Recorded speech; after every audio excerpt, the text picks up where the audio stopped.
ایک بہت ہی انشاءاللہ عزیز اہم عنوان پر روشنی ڈالنے کی کوشش کروں گا، جس عنوان کا تعلق جو ہے ہر کسی کو کبھی نہ کبھی زندگی میں سامنا ہوتا ہے، اور بہت سی مرتبہ اس عنوان کے تعلق سے جب کنفیوژن ہوتا ہے یا وضاحت نہیں ہوتی ہے، علم نہیں ہوتا ہے، تو لوگ غلط فہمیوں کے شکار ہوتے ہیں۔ اور انشاءاللہ عزیز وہ عنوان ہے ایصال ثواب، اس کی حقیقت اور جو بدعت آج رائج ہے۔ اس لیے کہ اکثر ہوتا ہے، چونکہ میں نے اس سے پہلے جنازے کے مسائل کے تعلق سے تفصیلات لی تھی، لیکن بہرحال اتنا وقت نہیں تھا کہ میں پوری تفصیلات جو ہے اس ایک خاص عمل ایصال ثواب جسے کہا جاتا ہے اس کے تعلق سے کچھ روشنی آپ کے سامنے ڈالوں۔ مختصر باتیں تو الحمدللہ میں نے رکھی تھی، لیکن کوئی تفصیلی بحث اور گفتگو بہرحال اس عنوان پہ نہیں ہو پائی تھی۔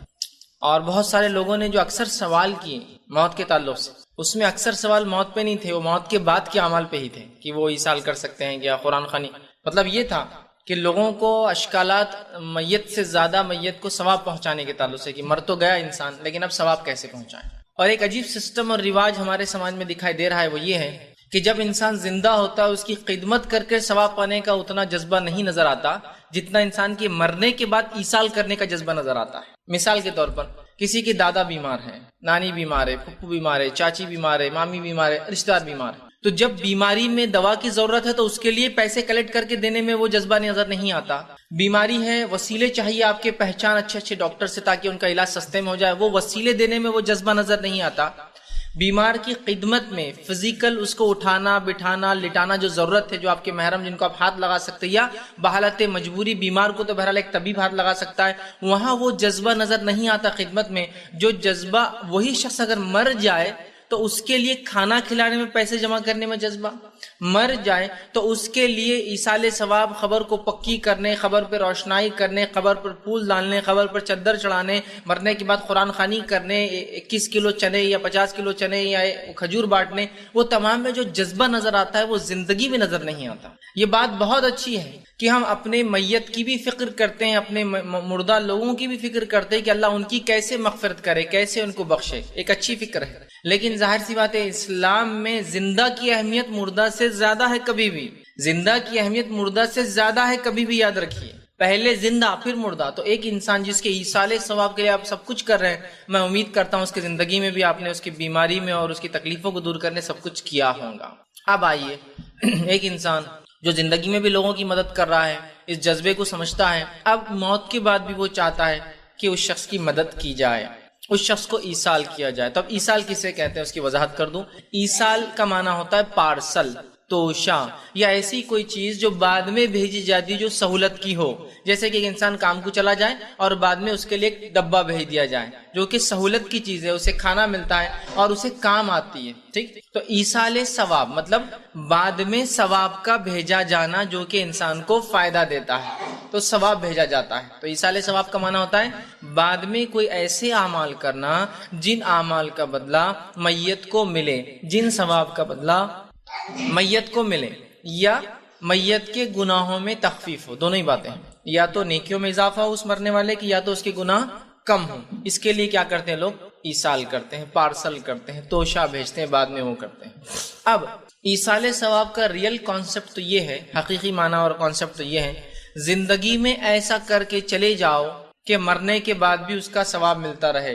ایصال ثواب کا ہرگز معنی یہ نہیں ہے کہ زندگی بھر کچھ نہ کرو اور مرنے سے پہلے رشتہ داروں کو وصیت کر دو، یا زندگی بھر انسان کچھ نہ کرے اور مرنے کے بعد اس کے دوست، احباب، بیٹا، بیٹی، رشتہ دار، والدین اس کے لیے کوشش کریں، نہیں۔ ایصال کا ریئل کانسیپٹ یہ ہے میں اور آپ ہماری موت سے پہلے اس کے لیے کچھ کر جائیں کہ میرے مرنے کے بعد بھی میرا اکاؤنٹ ثواب کا چالو رہے۔ جیسا کہ ہم میں سے ہر شخص سوچتا ہے، چاہے وہ جتنا بھی کماتا ہو، کہ اس کمائی کے بعد بھی کچھ ایک فکس انکم کا ذریعہ سورس بن جائے۔ کرتا ہے نہیں کرتا ہے؟ میں میری انکم 10,000 ہے، اب اس 10 میں سے میں کتنا بچا لوں؟ 5 سمجھو 3,000 میں بچاتا ہوں۔ اب یہ 3,000 کو کہیں اگر میں انویسٹ کرتا ہوں اور اگر 3,000 بھی کچھ مجھے دینے لگ جاتے ہیں مہینہ واری، تو یہ تو خوشی کی بات ہے نا، ہوتا ہے نا۔ تو ایصال ثواب یہی ہے کہ زندگی میں اعمال کروں اور کچھ ایسے اعمال کر کے چلے جاؤں کہ میرے جانے کے بعد بھی یہ اعمال اس کا بینیفٹ، فائدہ دیتے رہے۔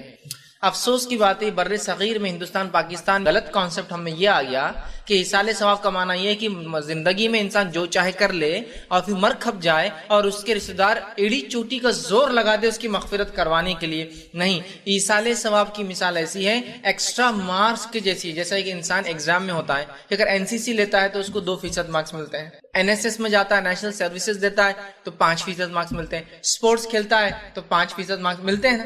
لیکن یہ کب ملتے ہیں مارکس معلوم آپ کو؟ جب انسان اپنے پرچوں میں پاس ہو جائے، 35 سے اوپر نمبرات لا لے تو پھر NCC کے 2 نمبرات، 4 نمبرات NSS کے، 5 نمبرات اسپورٹس کے جڑ کر وہ 35 کو بڑھا کر وہ جو ہے 12 مارکس اور بڑھا کر کتنا کرتے ہیں؟ 47 کر دیتے ہیں.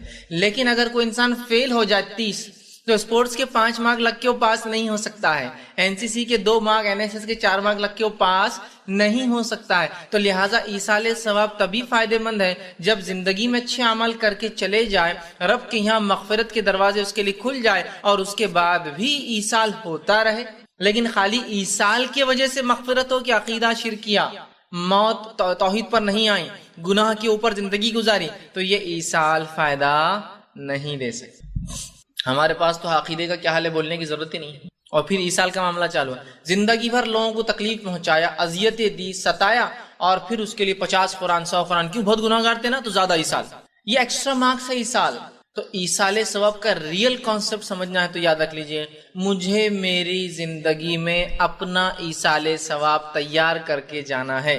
میرے رشتہ دار جو مجھے آج نہیں پوچھتے، پتہ نہیں کل کیا پوچھیں گے اور کیا ایصال کریں گے. میرے بچے جو آج میری قدر نہیں کر رہے ہیں، جس کا نتیجہ بھی میری تربیت کا ہی نتیجہ میں نے نہیں کی برابر، آج میری قدر نہیں کر رہے ہیں تو کل کیا پتا میرے مرنے کے بعد کوئی دعا کر دے یا نہ کرے. تو سب سے بہترین چیز ہے میں مرنے سے پہلے اپنا ایصال آلریڈی تیار کر کے چلے جاؤں، اپنے بچوں پر ڈیپینڈ نہ رہوں. جیسا اپنے گھر کی تیاری آپ زندگی میں خود کرتے، پتہ نہیں بچے بناتے نہیں بناتے، یار اپنے کو اچھا گھر ہونا، ڈیپینڈ رہتے آپ کہ بیٹے میں نے آدھا چھت ڈال دیا تم آدھا ڈال دینا میرے مرنے کے بعد. نہیں، پورا ہونا، اپنے ایصال کی تیاری خود کرے. لیکن شریعت نے ایسے کچھ طریقے بتائے ہیں کہ انسان جب چلا جائے تو جانے کے بعد اس کو ثواب پہنچایا جا سکتا ہے یا اس کے لیے استغفار کیا جا سکتا ہے، اور وہ استغفار اللہ قبول بھی کرتا ہے. لیکن کس کے حق میں؟ توحید پر جس کا انتقال ہوا. گناہ تو کیے ہر انسان کرتا ہے، لیکن توحید پر مرا اور توحید پر موت کے ساتھ ساتھ اپنے گناہوں سے تائب بھی تھا کہ اللہ بس یہ ہو رہا ہے، بس تو مغفرت کر دے تو معاف. سمجھ رہے آپ بات کو؟ تو اس کے حق میں ایصال قبول ہو جاتا ہے. مشرک، منافق یا کافر جو انسان مرتا ہے اس کے لیے کوئی ایصال فائدہ نہیں دیتا. پہلے یہ ذہنوں میں بٹھا لیجئے. اس کے تعلق سے ایک روایت آتی ہے، مسند احمد کی روایت ہے. نبی اکرم صلی اللہ علیہ وسلم کے پاس عمر ابن خطاب رضی اللہ عنہ آئے اور ایک مسئلے کا سوال دریافت کیا. سوال یہ تھا کہ عاصم بن وائل، ٹھیک، عاصم بن وائل رضی اللہ عنہ نے جو ہے، معاف کر، عاصم بن وائل نام کے ایک شخص نے دور جہالت میں ایک نظر مانی تھی کہ وہ 100 اونٹ ذبح کریں گا. ٹھیک، اب جو ہے ان کے تعلق سے آتا ہے کہ جب وہ نظر مانگی تھی اور جو ہے وہ 100 اونٹ کی نظر تھی، ٹھیک، تو ہوا یوں کہ بعد میں عمر ابن خطاب رضی اللہ عنہ نے جب وہ اس نظر کو ان کے بیٹے پورا کرنے لگے اور اونٹ ذبح کرنے لگے تو تب نبی اکرم صلی اللہ علیہ وسلم سے عمر نے مسئلہ دریافت کر لیا کہ پوچھ لینا چاہیے کیا یہ قبول ہوگا نہیں ہوگا. ٹھیک، تب انہوں نے پوچھا تو نبی اکرم صلی اللہ علیہ وسلم نے جواب دیا اس مسئلے کا اور فرمایا، آپ سے فرمار کہا اگر تمہارا باپ، مطلب وہ شخص ایمان والے نہیں تھے، آپ نے فرمایا ان کے بیٹے سے جن کا نام ہشام بن عاص ہے، کہا کہ اگر تمہارے باپ توحید پر ہوتے یا توحید کا لیتے، کلمہ طیبہ کا اقرار کر لیتے تو پھر تمہارا ان کے طرف سے روزہ رکھنا نظر کا اور ان کی نظر کو پوری کرنا یا ان کے لیے صدقہ اور خیرات کرنا انہیں فائدہ پہنچاتا.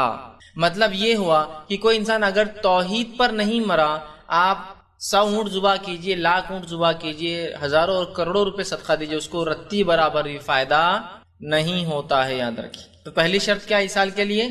کہ وہ توحید پرست ہو، توحید پر مرا ہو. مشرک کے لیے ایصال، منافق کے لیے ایصال اور کافر کے لیے ایصال ثواب. اس کے نہ نیکیاں اس کو ملتی ہیں، نہ گناہ میں کوئی تخفیف اللہ اس کی کرتا ہے مرنے کے بعد. یاد رکھیے، یا تو وہ توبہ کر لے، توحید پر آ جائے، ایمان قبول کر لے، یہ مانو.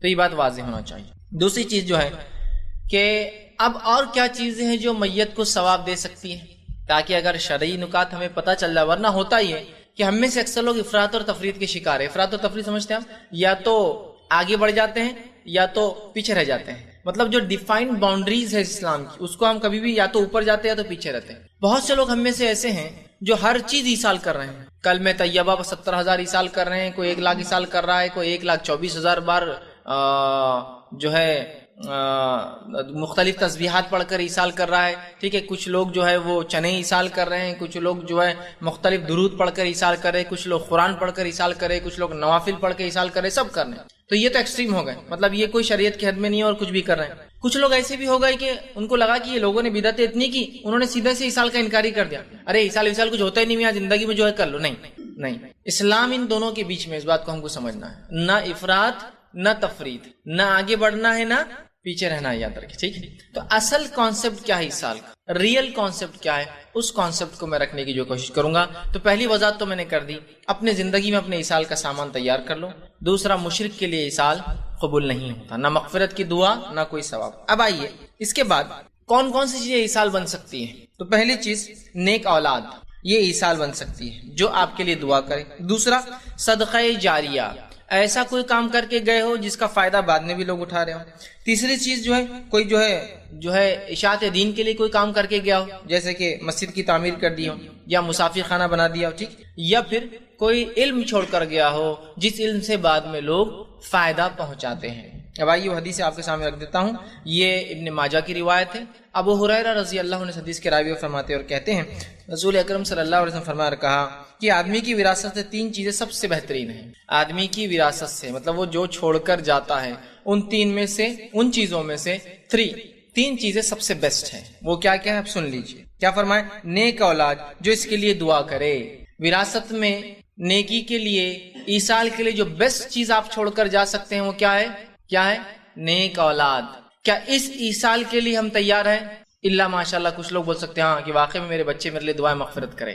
جو ہے اس کے لیے کوئی کوشش نہیں, جو نہیں ہے اس کے لیے سر پر پٹکا جا رہا ہے, یہ پہنچانا ہے وہ پہنچانا ہے. اولاد یہ ایصال ہے, اس کے لیے کوئی کوشش نہیں کہ میرے بچے کو میں اچھی سے اچھی عربی پڑھاؤں, میرے بچے کو میں خود کچھ چیزیں سکھاؤں تاکہ میرے لیے ایصال بن جائے میرا بچہ. میرے بچے کو میں اعلیٰ تعلیم, اعلیٰ تربیت, اعلیٰ اقتدار, اعلیٰ دینی جو ہے احکامات اسے میں سکھاؤں گا, اس کو میں دین کا پابند بناؤں گا, اس کو شریعت کا پابند بناؤں گا, اس کو میں دعائیں سکھلاؤں گا تاکہ میرے برنے کی بات کرے. اس کے لیے کوئی تیاری نہیں. کچھ لوگ اس لیے نہیں تیاری کہ وہ خود بیچارے سمجھ نہیں پائے, تربیت یافتہ نہیں. کچھ لوگوں کو بڑی شرم آتی ہے اپنے بچوں کو کوئی چیز سکھانے کو, شرم آتی ہے. دوسروں کے بچوں کے لیے خدمت کرتے ہیں, اپنے بچوں کو شرم آتی ہے. یہ ان کو کسی اور کے بچوں کو سکھاتے ہیں, کوئی اور آگے ان کے بچوں کو سکھاتے ہیں. سب سے بہترین ایصال کیا ہے, اپنی اولاد بنائیے اس کو ایسا کہ وہ ایصال بن جائے. دوسرا فرماتے آپ کہتے ہیں صدقۃ جاریہ, ایسا صدقہ کہ جس کا اجر انسان کو ملتا رہے. جاریہ کوئی عمل چھوڑ کر چلے گئے آپ, ٹھیک, کوئی مسجد بنا دی, مدرسہ وہ کر دیا, ہاسپٹل بنا دیا, یتیم خانہ بنا دیا, بیواؤں کے لیے وظیفہ باندھ دیا, مسکینوں کے لیے کوئی روزگار کا ذریعہ بنا کے چلے گئے, راستہ بنا دیا, سرکاری کوئی نل لگا دیا جس سے لوگ فائدہ اٹھا رہے ہیں, یا کوئی بورنگ کھود کر چلے گئے جس سے لوگ پانی, کوئی کنواں کھود کر چلے گیا اور لوگ اس سے فائدہ اٹھا رہے ہیں, کوئی جھاڑ لگا کر چلے گئے اس کے سائے میں لوگ سو رہے ہیں اور جو ہے اس کا پھل کھا رہے ہیں اور وہ جانور اس کے پتے اور پھل کھاتے ہیں. یہ سب صدقہ جاریہ ہے. لیکن اس کی اہمیت کہاں جاتی ہے؟ بہت سی بار گورنمنٹ مہم چلاتی ہے کہ جھاڑ لگاؤ, یہ تو اسلامی مہم ہے, جھاڑ لگاؤ, گورنمنٹ کی مہم نہیں ہے. ہمارے شہر ہرے ہو. نبی اکرم صلی اللہ علیہ وسلم فرماتے ہیں, صحیح مسلم کی روایت ہے, اگر تمہیں پتا ہو کہ کل قیامت آنے والی ہے اور اگر تمہیں موقع ملے تو آج جھاڑ لگا دو. کل ہے لیکن آج لگا دو, موقع ملے تو. یا رسول اکرم صلی اللہ علیہ وسلم مہم چھوڑ کر چلے گئے کہ گرین کرو, ہرا بھرا کرو اس دنیا کو. کل قیامت آنے والی پتا بھی ہو تو آج موقع ملے جھاڑ لگا دینا چاہیے. کتنی اہم بات ہے نا. مطلب یہ نہیں کہ واقعی میں کل قیامت کسی کو پتا چلے گا, مطلب یہ اگر تمہیں لگتا ہے کہ کل سب کچھ بھی برباد ہونے والا, کیا فائدہ, لیکن جھاڑ لگا سکتے ہو تو لگا دو. یہ معنی ہے, سمجھ رہے ہیں. صدقہ جاریہ کی اہمیت بتائی جا رہی ہے نا کہ جھاڑ صدقہ جاریہ ہوتا ہے. جھاڑ بڑا ہو گیا, مسافر سو رہے ہیں, پرندے اس کے پھل کھا رہے ہیں, جنگلی پھل ہے سمجھ لیجیے, تو بھی پرندے اس کے پھل کھا رہے ہیں. اچھے پھل آتے ہیں تو انسان اس کے پھل کھا رہے ہیں. آپ صلی اللہ علیہ وسلم فرمایا کہ جو پرندے وہ پھل کھاتے ہیں جو جھاڑ انسان لگاتا ہے, اس پھل کھانے کا جو نقصان ہوتا ہے اس کا بھی ثواب ملتا ہے مالی کو. آپ نے انار لگا دی, پرندوں نے کھا گیا, آپ نے جام, اس کا بھی اجر ہے روز قیامت آپ کو کہ پرندوں نے نقصان پہنچایا آپ کے جھاڑ کو. سمجھ رہے ہیں آپ بات. بہرحال تو کہا صدقہ جاریہ کچھ چھوڑ کر گیا جو کنٹینیو چل رہا ہے اس کے مرنے کے بعد, اور جس سے اجر ملتا رہے, اور اس کو سکھایا ہو علم جس پر لوگ اس کی موت کے بعد عمل کرے, اور ایسا کوئی علم سکھایا ہو جس کے بعد لوگ اس علم پر عمل کرے. یہ سب سے بہترین 3 چیزیں ہیں جو میرے مرنے کے بعد کام آ سکتی ہے. اب اس پر ہم کو محنت کرنا ہے. اور باقی وہ لوگ پہنچاتے نہیں پہنچاتے وہ چھوڑ دو لوگوں کو. میں کیا کر سکتا ہوں یہ ہے اولاد کو تربیت، ثواب جاریہ. کوئی ایسا کام کر کے جاؤں لوگ فائدہ اٹھائے، ثواب جاریہ. یا پھر ایسا علم چھوڑ کر جاؤں جس علم سے لوگ نفع اٹھاتے رہیں، یہ بھی صدقہ جاریہ ہے. اور یاد رکھیے ان چیزوں کے لیے جو محنت کریں گا، اس کو سپورٹ کریں گا، وہ بھی صدقہ جاریہ میں شامل ہوتا ہے. ایک آدمی نے علم چھوڑ کر گیا، کتاب دب گئی تھی، آپ نے کتاب کو نکالا چھاپ کر بانٹا، اس کے لیے صدقہ جاریہ، آپ کے لیے بھی صدقہ جاریہ کہ آپ نے اس علم کو واپس لا لیا. سمجھ رہے ہیں؟ یہ بھی صدقہ جاریہ. صرف وہ نہیں اس کا لکھنا، آپ کا اس کو فروغ دینا، آگے بڑھانا، وہ بھی صدقہ جاریہ. اب نیک اولاد بھی ایک صدقہ جاریہ بہت لمیٹڈ ہوتی ہے، چونکہ اولاد کی زندگی بھی 60-70 سال ہی ہوں گی، وہ بھی ختم ہو جائیں گی دنیا سے، ہے نا. اس کے بچے اس کے لیے صدقہ جاریہ رہیں گے. سمجھا؟ یہ الگ بات ہے اگر دادا نے پوتوں کی تربیت کی ہو، نانا نے نواسوں کی، تو وہ بھی اجر ملے گا، چونکہ وہ بھی علم چھوڑ کے جانے میں آئیں گا. لیکن کتنے جنریشن کو آدمی علم سکھا سکتا ہے؟ لیکن یہ بات کے دو جو ہے نا، کوئی چیز چھوڑ کر جائے، ٹھیک، یہ چیز چھوڑ کے جانے والا بھی صدقہ جاریہ بہت لمبا ہے، لیکن اس کی بھی کچھ لمیٹیشنز ہوتی ہیں. لیکن وہ تیسرا جو علم ہے نا، وہ بہت وسیع ہے. اگر صحیح علم دنیا میں چھوڑ کر گئے جس سے انسانیت فائدہ اٹھائے تو کیا صدقہ جاریہ ہے، اس کی کوئی انتہا نہیں. اب دیکھیے اندازہ لگائیے، صحابہ کے بعد محدثین نے حدیث جمع کی. محدثین کے لیے وہ حدیث جمع کرنا اور چھوڑ کے جانا کیا ہوا؟ صدقہ جاریہ. محدثین نے جو حدیث چھوڑ کر گئی، ان حدیثوں کو چھپا کر لکھ کر جس زمانے میں فروغ رہا، چھپا کے بڑھایا جا رہا ہے، یہ بھی کیا ہوا؟ صدقہ جاریہ. ان کتابوں سے جن لوگوں نے فائدہ اٹھایا، چھاپنے والے کو صدقہ جاریہ، لکھنے والے کو صدقہ جاریہ. تو علم کا دائرہ باقی سب چیزوں سے وسیع ہے. میں نے کنواں کھودا، 50 لوگ فائدہ اٹھائیں گے، 100 سال تک اٹھائیں گے، 200 سال تک بعد میں لوگ کچرا بھر دیتے ہیں اس میں. لیکن بہت لمبے عرصے تک اس کا بھی ثواب ہے، اس کی میں اس کو کمتر نہیں کہہ رہا ہوں. لیکن میں بتانا چاہ رہا ہوں علم ایک ایسا صدقہ جاریہ ہے جس سے پتہ نہیں کہاں تک لوگ فائدہ اٹھائیں گے. اور آج ہم دیکھتے ہیں محدثین نے جو حدیث جمع کی، فقہ جمع کیا، اور اس کے علاوہ علماء نے جو کتابیں لکھی جس سے انسانیت تقوی حاصل کر رہی ہے، اپنے گناہوں سے تائب توبہ کر رہی ہے، نیکی کی طرف بڑھ رہی ہے. ان کی تقریروں سے جن لوگوں نے پھر ان کو پڑھ کے اپنی تقریریں بنائی، ان تقریروں سے لوگوں کو ابھارا جن سے ان کی زندگیاں بدل رہی ہے. پتہ نہیں کتنے لوگ چین میں ہیں. اور چین مارکیٹنگ تو بہت اچھی سمجھ میں آتی ہے ہم کو، ہے نا. ایک 3 ممبر بنایا تو اپنا پیسہ ریلیز، وہ 3 بنایا تو ڈبل، وہ 3 بنایا تو ٹرپل، وہ 4 بنایا تو اپن لکھ پتی، 5 بنایا تو کروڑ پتی، چھٹی چین کے اندر ملینئر، پھر بل گیٹ کے بازو جا کے بڑھ جاتا ہے آدمی. خیاسی اس میں وہ بہت سمجھتا ہوں برانچ، لیکن ثواب میں پتا نہیں یار، دیکھیں گے ثواب بھی نہیں سمجھتے. 1 کو سکھا دوں گا، 2 کو سکھائیں گا، 3 کو، 3 کا اس کا پورا ثواب، وہ تینوں کا بھی پورا ثواب پورا مل رہا ہے. پارٹ بھی نہیں ملتا، یہ انکم پوری ملتی ہے چین سسٹم میں پورا. اس کو کچھ کم نہیں اور میرے کو پورا 100 کا 100. پھر وہ 3 کو سکھائیں گا، پھر اس کے بچے سیکھیں گے. یا کوئی ایک انسان مجھ سے اسلام قبول کر لے، پھر اس کی نسلیں اسلام قبول کر لیں گے. جب تک وہ اسلام پر چلیں گے، وہ کتنا ثواب نظر آ رہا مجھے. وہ اس کی بیوی، اس کے بچے، اس کی نسلیں، پتہ نہیں 10-20 نسلیں اگر جی گئی اس کی نسلیں، تو پورا ثواب میرا. یہ ہم کو کیلکولیشن سے نہیں سمجھتے، اس کے لیے کوئی محنت نہیں ہوتی. دوسرا دنیا میں بتا دیجیے، اس کے پیچھے 8 آنے زیادہ ملتے بڑھ کے، تو پورے رات بھر کیلکولیشن کر کے برابر صبح تک آدھا روپیہ 50 پیسے کیسے بڑھ سکتے ہیں وہ نکالتا ہوں. چونکہ 50 پیسے اگر روز میں بچاؤں گا، یا ایسے 2-4 کسٹمر 50 پیسے کے آتے ہوں گے تو ڈیلی 2 روپے بچ جائیں گے میرے. مہینے میں کتنے بچ جائیں گے؟ 60 روپے، ہے نا. تو اپنا موبائل کا 1 آدھ بل نکل جاتا ہے، SMS کا ہوتا ہے نا، پورا حساب کتاب. یا پھر میرے پڑوسی ایک فلاں ہے جو بدعت کرتا ہے، شرک کرتا ہے، اس کو ایک بار نہیں 1000 بار بتاؤں گا. چونکہ جب یہ توحید پر آ جائیں گا انشاءاللہ میرے لیے صدقہ جاریہ بن جاتا ہے.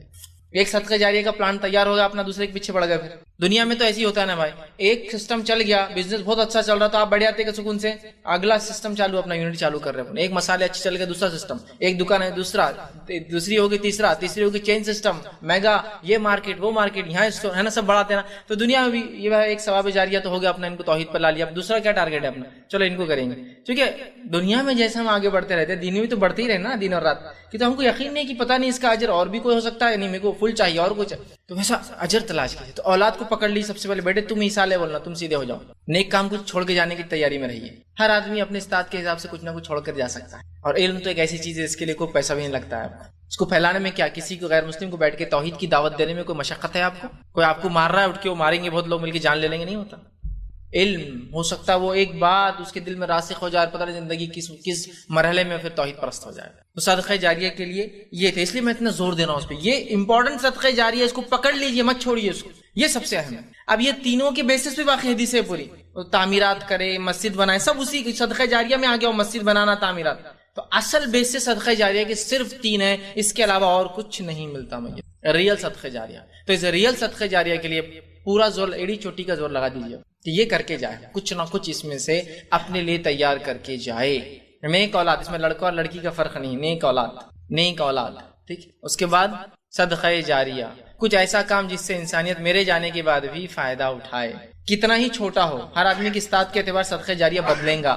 کتنا ہی چھوٹا ہو, مخلص ہو تو بس صدقہ جاریہ ہو گیا آپ کے لیے. اور علم چھوڑ کر جاؤں, کچھ تو بھی چھوڑ کر جاؤں تاکہ میرے مرنے کے بعد ہو. اس کے لیے پوری زندگی محنت کیجیے. مرنے کے بعد کوئی پہنچائیں گا نہیں پہنچائیں گا, چھوڑیے اولاد کا, چھوڑیے میں کیا کر سکتا ہوں اپنی زندگی. اس لیے میں نے شروع میں کہا تھا اپنی زندگی میں مجھے اور آپ کو جمع کرنا ہے. دوسروں پر دوسرے کام میں ڈیپینڈ رہتے کیا, بڑا بھائی بول رہا میں کما کے تم کو بھیج دوں گا, ارے یار وہ بھیجیں گا نہیں بھیجیں گا کیا, ڈیپینڈ رہتے کیا, ثواب میں بھی ڈیپینڈ نہیں, اپنا وہ کریں گے نہیں کریں گے, مجھے کرنا.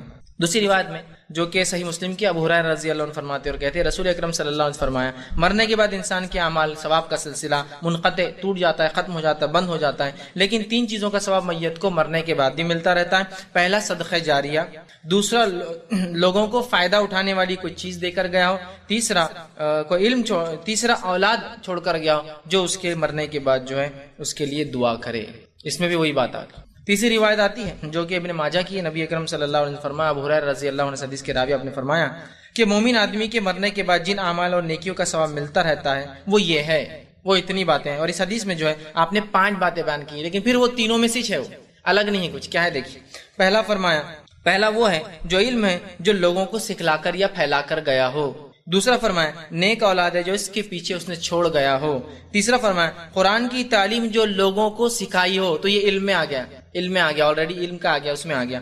چوتھا آپ نے فرمایا مسجد جو تعمیر کرائی ہو, یہ صدقہ جاریہ میں آ گیا, مسجد ہو مدرسہ میں نے آپ کو بتا دیا. اور 5واں فرمایا مسافر خانہ جو بنایا ہو. تو اس میں جو 3 باتیں نہیں نکلی وہ کیا ہے, علم میں صدقہ جاریہ میں سب سے بہترین علم کون سا ہے, قرآن کا. اس لیے قرآن کا علم چھوڑ کر جائیے, بس جو ہے علم چھوڑ کے جانے کا تو ثواب ہے ہی آپ کو. کوئی بھی علم جس سے انسانیت کو نفع ہو, چاہے وہ دین کا ہو یا دنیا کا ہو, کوئی ٹیکنالوجی ایجاد کر کے گئے جس سے انسانیت, وہ بھی آپ کو ثواب.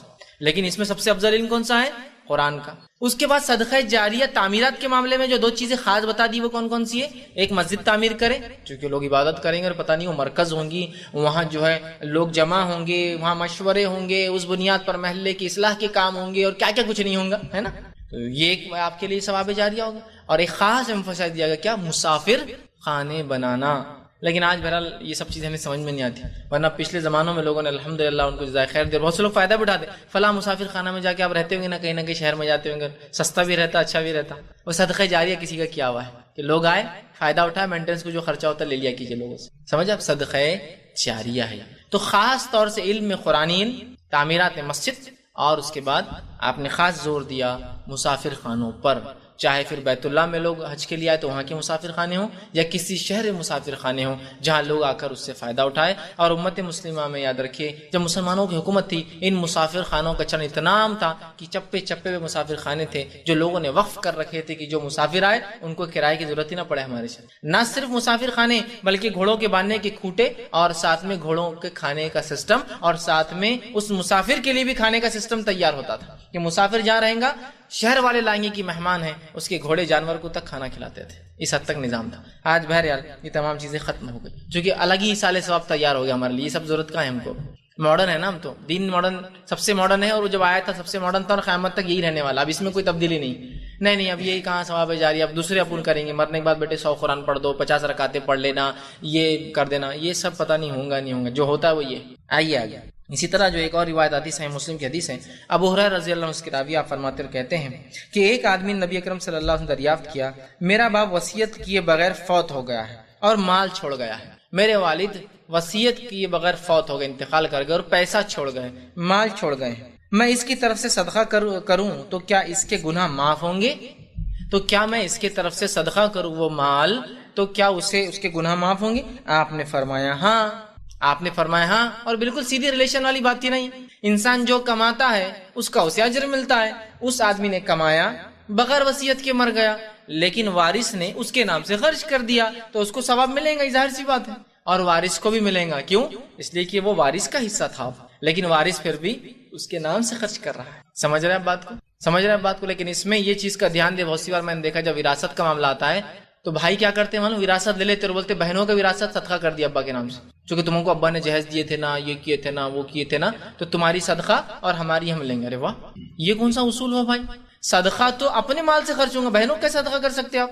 وہ تو ان کو دینا پڑے گا، دینے کے بعد وہ صدقہ کرے یا خود کھا جائے، ان کی مرضی ہے۔ یہ کیسا ہوگا آپ پہلے صدقہ کر دیں کسی کو؟ دیکھا ہو میں نے ایسے کہ گھر ہے، بولے یہ گھر ہے یہ ہے، اور گھر میں سے کتنے 3 مہینوں کا ایسے تمہارا صدقہ کر دے رہے ہیں ابا کی، تم کو ابا نے بہت کی محنت کی، تم پر یہ کی، نوکریاں لگائے، تمہاری شادیاں کی، یہ کیے، تو وہ ہو گیا اور ہم لوگ رہیں گے، یہ کون سا؟ وہ تو دینا پڑے گا۔ وارث آ رہا ہے کہہ رہا ہے میرے ابا کی کوئی وصیت نہیں تھی، لیکن جو مال ملا ہے انہیں کا ہے جو وراثت میں، کیا میں خرچ کروں تو ان کو ثواب ملے گا؟ تو آپ نے کہا چونکہ ظاہر سی بات ہے وہ اس کا مال تھا، اور اب وارث کا ہے، لیکن وارث چونکہ صدقہ کر رہا ہے، وارث کو بھی ملے گا اور میت کو بھی ملتا ہے۔ اچھا سمجھ رہے؟ بہت سے لوگ کیا کرتے، جھگڑا نہیں ہونا بلکہ وراثت میں پوری وراثت صدقہ نہیں، پوری وراثت صدقہ نہیں ہو سکتا۔ آپ کے گھر میں 10 حصے ہو رہے وراثت میں، 10 حصے کیے جائیں گے، آپ کو اپنا کرنا آپ کر دیجیے، آپ کو اختیار ہے، 9 کو آپ کو دینا پڑے گا، یعنی دیکھو میں کر رہا ہوں اس لیے تم سب کو بھی کر دے رہا ابا کے لیے، نہیں، یہ 9 آپ کے آپ کو کرنا کیجیے، میں نے میرا کر دیا، ختم۔ آپ کو بھی اجر، ابا کو بھی اجر ملیں گا، یا امی کو بھی اجر ملیں گا، جو بھی تھا آپ جس کے آپ کو وراثت آئی اس کو بھی ملیں گا، سمجھ رہے ہیں؟ تو آپ نے کہا بالکل مل سکتا ہے، اور وہ صحابی نے اس کو خرچ کر دیا، سمجھ رہے ہیں بات؟ اب آئیے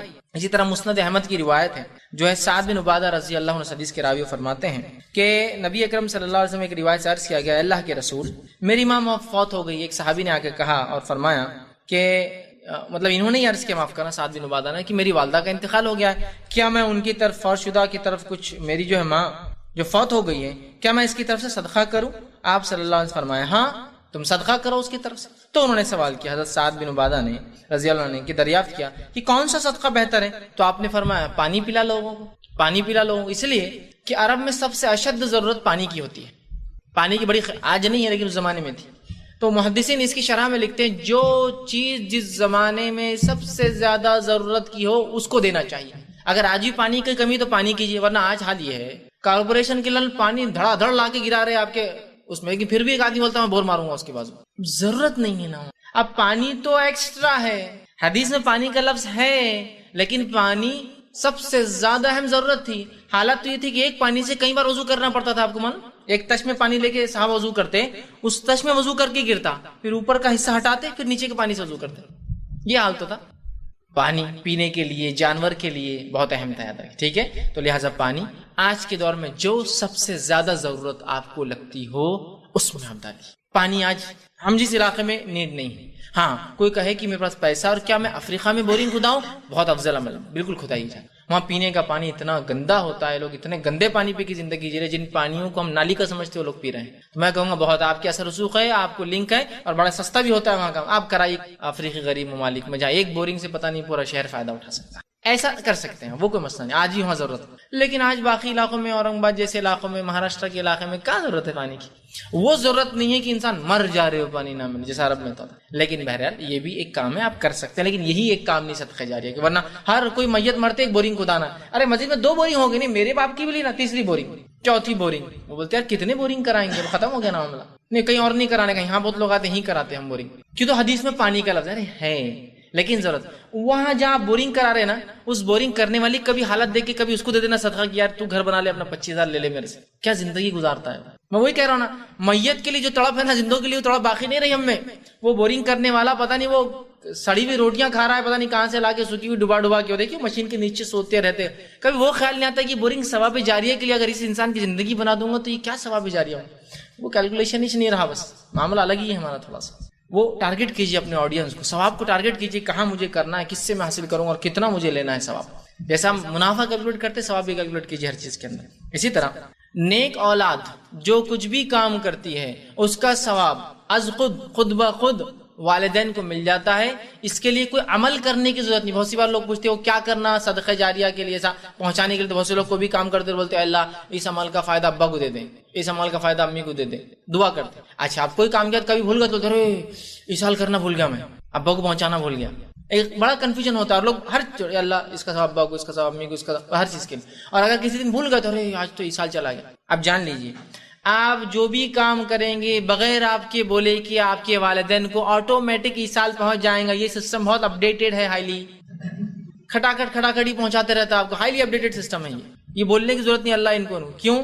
اس لیے کہ عائشہ رضی اللہ عنہا فرماتی ہے، یہ روایت جو ابن ماجہ کی ہے، آپ نے فرمایا اور کہا کہ نبی اکرم صلی اللہ علیہ وسلم نے فرمایا اور کہا کہ سب سے پاکیزہ تر کھانا وہ ہے جو انسان اپنے ہاتھ سے کماتا ہے، ہاتھوں سے کماتا ہے، اور آدمی کی اولاد اس کی کمائی سے ہے۔ ٹھیک کہ سب سے پاکیزہ تر کھانا جو ہے آدمی جو اپنے ہاتھ سے کماتا ہے اور کمائی ہے، اور آدمی کی اولاد اس کی کمائی سے ہے۔ مطلب انسان کو اپنی کمائی کے ہر حصے کا بدلہ ملتا ہے، اور اولاد آدمی کی کمائی میں سے ہے۔ تو آٹومیٹیکلی جب اولاد کمائی ہے، ارننگس ہے، اسی لیے تو پچھلی حدیث میں کیا کہا گیا، وراثت میں جو 3 چیزیں چھوڑ جاتا ہے اس میں سب سے افضل اولاد ہے۔ مطلب اولاد وراثت بھی ہے، اولاد کمائی، اور کمائی وراثت بنتی ہے بعد میں، یاد رکھیں۔ حالانکہ وہ وارث بھی ہے لیکن وہ وراثت بھی ہے۔ مطلب آدمی جو چھوڑ کر جا رہا ہے اس کی نیک اولاد اس کی وراثت ہے، اور اس کی کمائی بھی ہے، اور ہر انسان کو اس کی کمائی کا بدلہ ملتا ہے۔ تو لہٰذا آٹومیٹیکلی جو نیک اولاد ہے، جو بھی عمل کرتے ہیں، وہ کہے نہ کہے اس کا اجر ان کے والدین کو شفٹ ہوتا رہتا ہے، چلا جاتا ہے۔ سمجھ رہے آپ؟ تو وہ خاص اللہ ان کو پہنچا دے، ان کو پہنچا دے، رہے آج تو بھول گیا میں پہنچانا، کوئی ضرورت نہیں، آپ جو کریں گے پہنچ جائیں گے، جو کریں گے پہنچ جائیں گے، ٹھیک۔ اسی طرح جو ہے دعا میت کے لیے نفع بخش ہوتی ہے، یہ بھی ایصال کی جا سکتی ہے۔ دعا میت کے لیے نفع بخش ہو سکتی ہے، اور میت کی نظر پوری کرنا، جو اس نے نظر مانگی تھی، ٹھیک، اور جو ہے اس کے لیے استغفار کرنا، یہ بہترین تحفہ ہے، ٹھیک۔ حدیث کے الفاظ اس طرح سے ہیں۔ حدیث جو ہے مسند احمد کی روایت ہے، حضرت عائشہ رضی اللہ عنہا اس کی راوی، وہ فرماتی اور کہتی ہے، نبی اکرم صلی اللہ علیہ وسلم نے فرمایا کہ بقیع جو مدینہ کے قبرستان ہے، آپ وہاں تشریف لے گئے اور اہل بقیع کے لیے دعائیں کی، آپ نے بہت ساری دعائیں کی۔ جب گھر آئے تو حضرت عائشہ رضی اللہ عنہا نے پوچھا کہ آپ کہاں گئے تھے؟ تو آپ صلی اللہ علیہ وسلم فرمایا کہ میں بقیع گیا تھا، اس لیے کہ مجھے حکم ہوا تھا کس کی طرف سے؟ اللہ کی طرف سے مجھے حکم ہوا تھا، اور فرمایا مجھے اللہ کی طرف سے اہل بقیع کے لیے دعا کرنے کا حکم دیا گیا تھا۔ مطلب نبی اکرم صلی اللہ علیہ وسلم نے اہل بقیع کے لیے دعائے مغفرت کی، یاد رکھی، ٹھیک۔ ویسے بقیع کا نام بقیع غرقد یہ زیادہ صحیح نام ہے، جنت البقیع اس کو کہنا یہ ثابت سنت سے نہیں ہے۔ بقیع غرقد، چونکہ اس میں غرقد نام کا ایک پودا اگتا تھا، اس لیے اس کو بقیع، جیسا ہر قبرستان میں کچھ نہ کچھ اگتا ہے، وہاں ایک جھاڑ اگتا تھا، اس کو غرقد بولتے ہیں۔ تو بقیع غرقد یہ سنت سے نام ثابت ہے، جنت البقیع نام ثابت نہیں سنت سے، ٹھیک۔ بہرحال تو بقیع غرقد مجھے حکم دیا گیا تھا میں جاؤں اور اہل بقیع کے لیے دعا کروں۔ اسی طرح دوسری روایت آتی ہے جو عبداللہ ابن عباس رضی اللہ عنہ حدیث کے راوی، یہ بہقی کی روایت ہے۔ آپ نے فرمایا اور کہا، میت کی مثال خبر میں ایسی ہوتی ہے، جو لوگ مر جاتے ہیں ان کی مثال خبر میں ایسی ہوتی ہے کہ ڈوبنے والے اور فریاد کرنے والے کی طرح۔ خبر میں انسان کی کیفیت ایسی ہوتی ہے جیسا ڈوبنے والا سامنے کھڑے ہوئے انسان کو فریاد کرتا ہے مجھے ڈوبنے سے بچاؤ۔ تو آپ فرماتے ہیں خبر میں میت کی مثال ایسی ہوتی ہے جیسے ڈوبنے والا فریاد کرتا ہے، فریاد اس طرح ہوتی ہے جو اپنے ماں باپ بھائی یا کسی دوست کی دعا کا منتظر رہتا ہے۔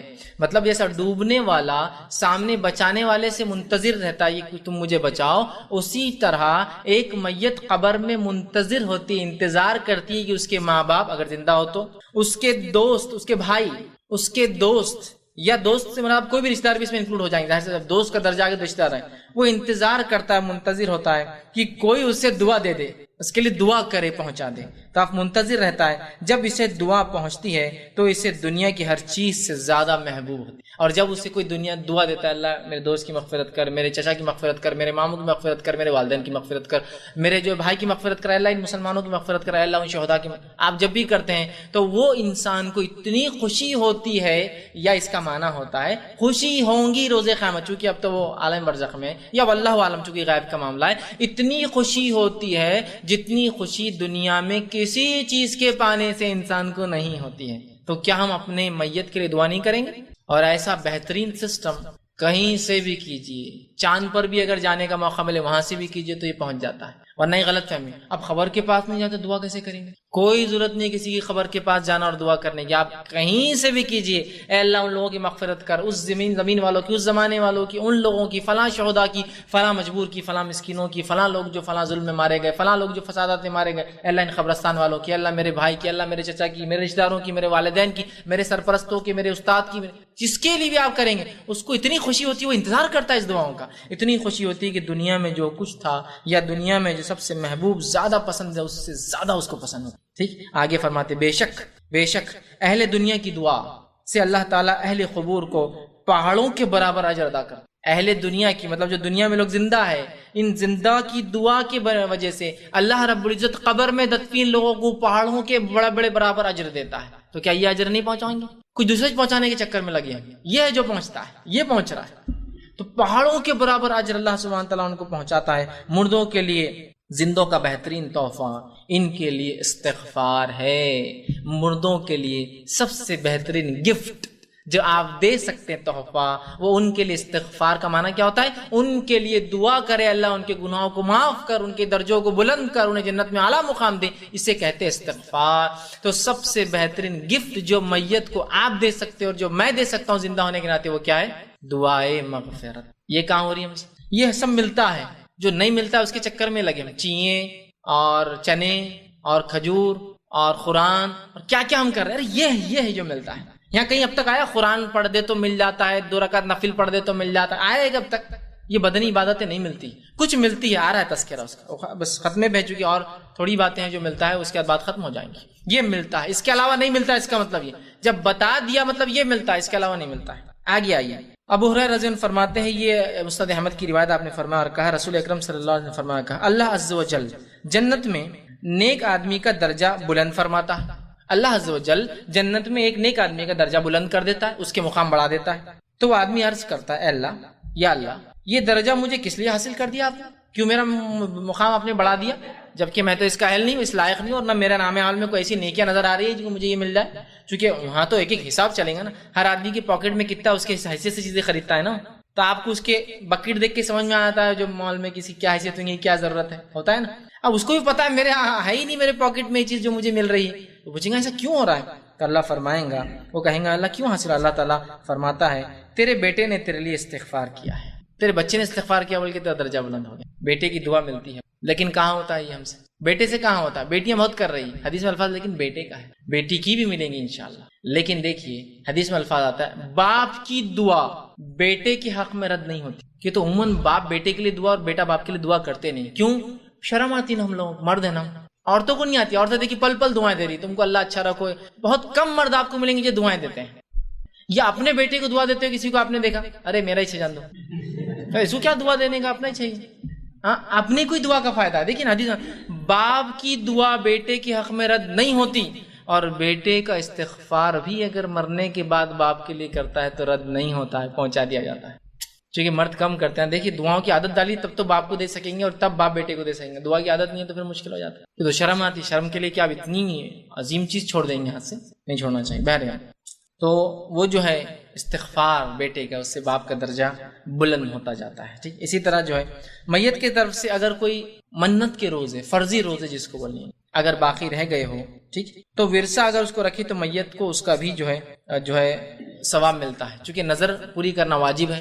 اب میت نے کوئی نظر مانگی، مر گیا، تو آپ اس کے روزے رکھ سکتے ہیں اگر پتہ ہو تو۔ اس کے تعلق سے ایک حدیث آتی ہے جو صحیح بخاری کی ہے، عائشہ رضی اللہ عنہا اس حدیث کی راوی فرماتی ہے اور کہتی ہے رسول اکرم صلی اللہ علیہ وسلم نے فرمایا اور کہا، جو شخص فوت ہو جائے اور اس پر روزے رکھنے باقی ہو تو اس کا وارث اس کے روزے رکھ لے۔ جو شخص مر جائے اور روزے باقی، آپ کو پتا ہے جو والد نے منت کے 10 روزے مانگے تھے، نظر کے 3 روزے مانگے تھے، 5، تو وارث اگر رکھ دے تو اس کو کیا ہوتا ہے؟ اس کا اجر ملتا ہے، اس لیے کہ رکھ لے کہا نا، تو مطلب مل جاتا ہے۔ تو آپ یہ پورا کر سکتے ہیں۔ اب یہ کہاں پورا ہوتا ہے؟ کوئی سوچ نکو بھائی ابا کتنے بھی روزے مانگ لیے، اپن کیوں پوچھنا، پوچھ کے تو اپن پھنس جا رہے، پوچھو ہی مت، ہو رہا ہے نہیں ہو رہا ہے۔ جو پہنچتا ہے وہ نہیں پہنچاتے، جو نہیں پہنچتا ہے اس کو، مطلب جس کو بولیں گے جو جاتا ہے اس کو نہیں بھجا رہے، جو نہیں جاتا اس کو گھسڑ کے بس میں ڈال رہے، اب تو جائی، تو کچھ جانا ہی پڑے گا۔ وہ بول رہا میں جاتا ہی نہیں ادھر، میرا کام ہی نہیں ادھر۔ یہ حصال جاتا ہے، یہ جاتا ہی نہیں ہے حصال جو ہم کر رہے ہیں۔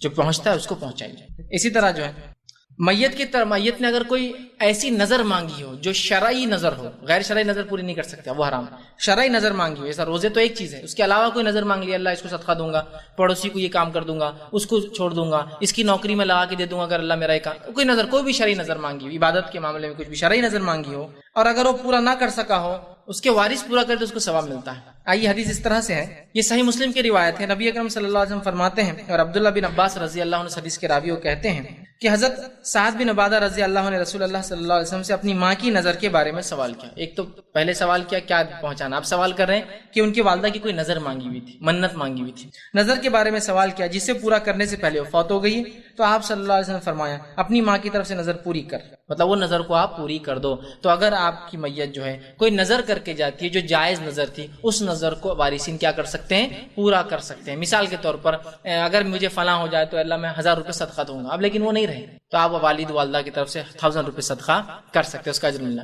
اے اللہ میرا فلاں کام ہو جائے تو میں ان کو پیسے دوں گا، اور آپ کے سامنے بولے وصیت جیسا کہ دیکھو بھائی میں ایک نظر مانگا ہوں اور یہ ان کو دینا ہے، آپ کو پتا ہو تو نظر کو آپ لے جا کر پوری کر دیں گے کہ بھائی ہمارے ابا نے ایک نظر مانگے تھے زندگی میں، لیکن یہ امی نے یا جو ہے چچا نے یا ماموں نے، جو بھی آپ اگر وارثوں میں ہیں تو میں جو ہے چاہتا ہوں کہ 1000 روپیز یہ آپ جو ہے لے لیں، ٹھیک ہے؟ تو یہ آپ بالکل جو ہے کر سکتے ہیں۔ اسی طرح جو ہے میت کی طرف سے ورثہ اگر کوئی قرض ادا کرنا ہو، ادا کر دے تو اس کا بھی اجر ملا ہے اس کو۔ میت کی طرف قرض ہے کوئی، اور یہ تو سب سے پہلے ادا کرنا ہے، کیونکہ جو ہے جنازے کے مسئلے میں نے یہ سب چیزیں لے لی تھی، اس لیے میں لمبا پورا نہیں دہراؤں گا، اس لیے کہ قرض اتنا اہم چیز ہے کہ نبی اکرم صلی اللہ علیہ وسلم فرماتے ہیں کہ ایک انسان شہید ہو جائے پھر زندہ ہو، پھر شہید ہو جائے، پھر زندہ ہو، پھر شہید ہو جائے، اور ایسا کئی بار بھی ہو، لیکن اگر اس پر ادھار تھا، اس کے اوپر جو ہے قرض باقی تھا، تو اس کی مغفرت نہیں ہوتی، اور زمین و آسمان کے بیچ میں اس کو معلق اس کے معاملے کو اس کے فیصلے کو چھوڑ دیا جاتا ہے۔ تو شہید کی معافی نہیں ہے تو باقی کس کی معافی ہوگی؟ تو اپنا قرض کے لیے وصیت کر جائے کہ بچوں یہ قرض ہے، رشتہ داروں یہ قرض ہے، وارثوں یہ قرض ہے، یہ چکانا اور پھر کرنا، کیونکہ تو کبھی ہوتا ہے زندگی میں قرض انسان نہیں چکا پاتا نا،